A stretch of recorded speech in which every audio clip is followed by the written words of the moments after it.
꿈은 터무니없게, 계획은 냉혹하게, 터무니없는 꿈이 현실을 바꾼다. 안녕하세요. 오늘 저희가 함께 깊이 파고들 자료는 붙여넣은 텍스트라는 글에서 가져온 내용인데요. 이 글을 딱 관통하는 한 문장이 있는데 이게 정말 도발적이에요. 바로 꿈은 원래 터무니없다는 거거든요. 아, 맞아요. 그 문장 저도 딱 꽂혔습니다. 그렇죠. 보통 우리는 현실적인 꿈을 꿔라 이 말을 거의 귀에 못이 박히도록 듣고 자라잖아요. 네네. 그런데 이 자료는 그게 완전히 틀렸다고 아주 단호하게 선언하고 있어요. 맞습니다. 그래서 오늘 저희의 목표는 이 터무니없는 꿈이라는 개념을 한번 제대로 해부해보는 겁니다. 그게 왜 우리한테 꼭 필요한지, 또 어떻게 현실을 바꾸는 동력이 될 수 있는지 그 비밀을 청취자분과 함께 파헤쳐보려고요. 바로 그 지점이 이 자료의 핵심을 꿰뚫고 있어요.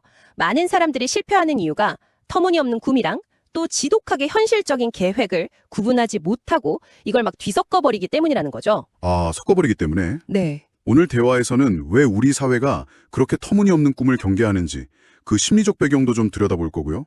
또 꿈의 한계를 딱 없앴을 때 어떤 폭발적인 결과가 나타나는지 아주 흥미로운 비유랑 실제 사례들을 통해서 이야기 나눠보려고 합니다. 좋습니다. 그럼 첫 번째 주제부터 바로 들어가 보죠. 자료에서는 꿈은 계획과 다르다 이렇게 딱 못을 박고 시작해요. 네, 그렇죠. 계획은 아주 논리적이고 수치로 증명 가능하고 실현 가능해야 하지만 꿈의 영역만큼은 어떤 제약도, 비판도, 현실적인 잣대도 들이대면 안 된다고요. 우리가 어릴 때 대통령이 되겠다, 하늘을 나는 슈퍼히어로가 되겠다 이랬던 것처럼요. 그렇죠. 그런데 여기서 자료가 제시하는 아주 날카로운 통찰이 하나 있어요. 성공하는 사람들은 머릿속에 거의 분리된 두 개의 자아 혹은 두 개의 방을 가지고 있다는 거예요.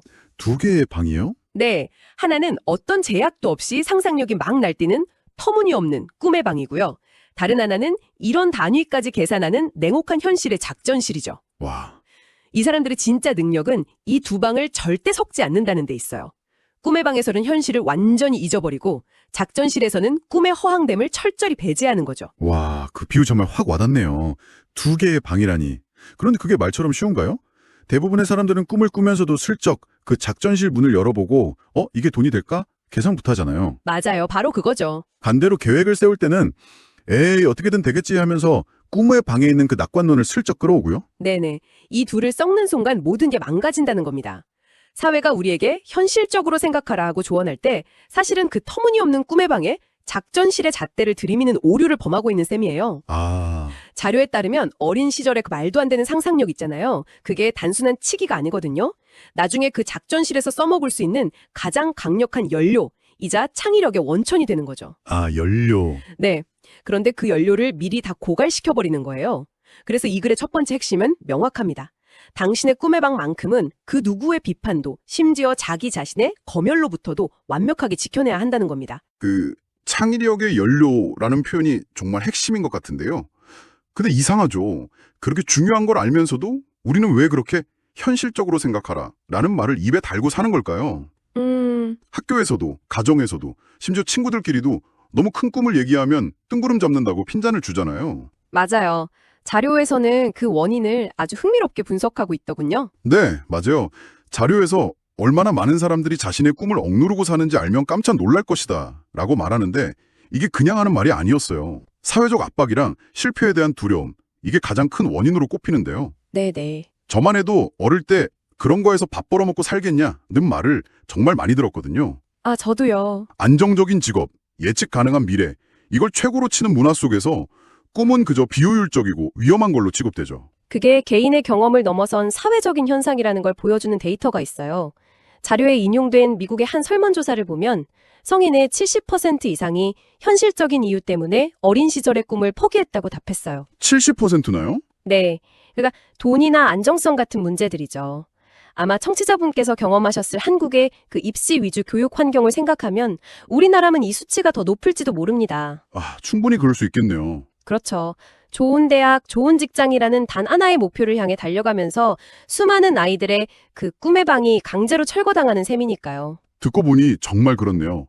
이건 그냥 개인적으로 아쉽다 이런 문제가 아니라 사회 전체의 손실이라는 생각이 드는데요. 바로 그겁니다. 자료에서는 이걸 창의성과 열정을 죽이는 느리게 퍼지는 독이라고까지 표현해요. 독이요? 개인에게는 심리학자 아브라함 메슬로가 말한 자아 실현의 욕구가 좌절되면서 무기력감이나 스트레스, 우울감으로 이어질 수 있고요. 사회적으로는 혁신을 이끌어낼 잠재력을 그냥 잃어버리는 거죠. 반대로 자유로운 상상을 장려했을 때 문제 해결 능력이 30% 이상 향상된다는 연구 결과도 함께 제시하고 있어요. 억눌린 꿈은 개인과 사회 모두에게 정말 엄청난 기회비용을 발생시키는 셈입니다. 이렇게 꿈을 억누르는 현실의 벽을 깨기 위한 방법으로 자료에서 제시한 카지노 비유를 읽었을 때 정말 머리를 한 대 맞은 것 같았습니다. 아, 그 비유 정말 인상적이죠. 네, 카지노는 도박꾼들이 절대로 돈을 딸 수 없다는 사실을 눈치채지 못하도록 아주 정교하게 설계된 함정이라고 설명하잖아요. 그렇죠. 그 함정의 핵심이 뭘까요? 바로 한계에 대한 인식이에요. 도박꾼들은 보통 이만큼 따면 일어나야지 하는 수행 목표는 세워요. 네, 목표는 세우죠. 하지만 이만큼 잃으면 무조건 그만둔다는 손실 한도는 정하지 않거나 정했더라도 쉽게 무시해버리죠. 아, 맞아요. 결국 모든 걸 잃을 때까지 그 판을 떠나지 못하는 거예요. 그런데 자료는 이 논리를 꿈에 정반대로 적용하더라고요.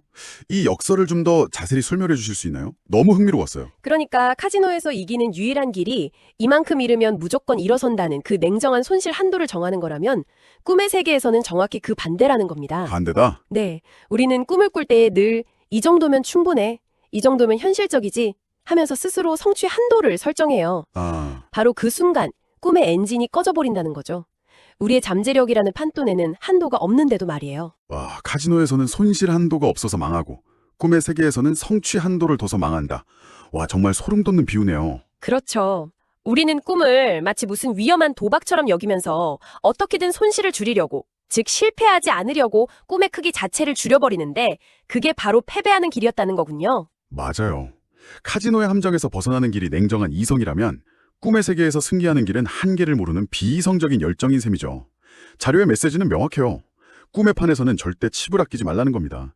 청취자분의 잠재력은 무한하니까요. 알겠습니다. 꿈은 계획과 다르고 한계를 두어서는 안 된다는 건 이제 확실히 이해했어요.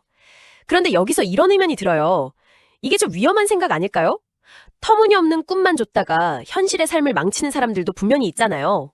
네네. 자료에서는 그 위험한 경계에 대해 어떻게 설명하고 있나요? 아주 중요한 질문이에요. 그래서 자료는 여기서 아주 의미심장한 경고를 던집니다. 경고요? 네. 당신이 꿈꾸는 것에 대해 매우 신중히 고민해봐야 한다. 왜냐하면 그 꿈이 정말로 이루어질 수도 있기 때문이다. 아, 그 꿈이 진짜 이루어질 수도 있으니까? 네. 이 문장은 그냥 몽상가로 살라는 게 아니라는 걸 분명히 보여주죠. 이 경고의 진짜 의미는 터무니없는 꿈이 단순한 환상이 아니라 현실의 청사진이 될 수 있다는 걸 인정하라는 거예요. 네. 그리고 그 청사진을 현실로 옮기는 과정, 즉 앞서 말한 작전실의 역할이 시작되는 지점이 바로 여기입니다. 스티브 잡스가 1970년대에 모든 가정에 컴퓨터를 놓겠다고 꿈꿨을 때를 한번 생각해 보세요. 아, 네. 당시 컴퓨터는 거대한 기업이나 군대에서 쓰는 집채만한 기계였어요. 그의 꿈은 그야말로 터무니없었죠. 그렇죠. 지금이야 너무 당연하게 들리지만 당시로서는 거의 화성의 도시를 짓겠다는 앨런 머스크의 꿈만큼이나 황당하게 들렸을 거예요. 맞아요. 하지만 잡스는 그 터무니없는 꿈을 꿈의 방에 잘 보관해둔 채로 작전실에서는 완전히 다른 사람이 됐어요. 아, 분리를 한 거군요. 네. 그는 어떻게 하면 부품을 더 싸게 구할지, 어떻게 하면 디자인을 더 단순하게 만들지, 어떻게 하면 사람들에게 이게 필요하다고 설득할 수 있을지 지독할 정도로 현실적인 계획들을 세우고 실행에 옮겼죠. 터무니없는 꿈이 강력한 왜를 제공했고 냉혹한 계획이 구체적인 어떻게를 만들어낸 거예요. J.K. 롤링의 사례도 그럼 마찬가지 맥락이겠네요. 자료에 나온 것처럼 가난한 싱글맘 시절에 런던행 기차 안에서 마법사 소년의 세계를 통째로 상상해낸 건 순전히 꿈의 방에서 일어난 일이었잖아요. 정확합니다. 그 순간 그녀는 현실을 완전히 잊었어요. 하지만 그 꿈을 현실로 만들기 위해서 낡은 타자기로 원고를 쓰고 생활비를 쪼개서 우편 요금을 마련하고 수십 군데 출판사에 거절당하면서도 포기하지 않은 건 작전실의 영역이었죠. 아, 그 전환 과정. 네, 이 전환 과정이야말로 꿈을 현실로 만드는 핵심 연금술입니다. 구글이 직원들에게 근무 시간의 20%를 개인 프로젝트에 자유롭게 쓰도록 허용한 것도 같은 원리예요. 회사 차원에서 꿈의 방을 제도적으로 보장해 준 거죠.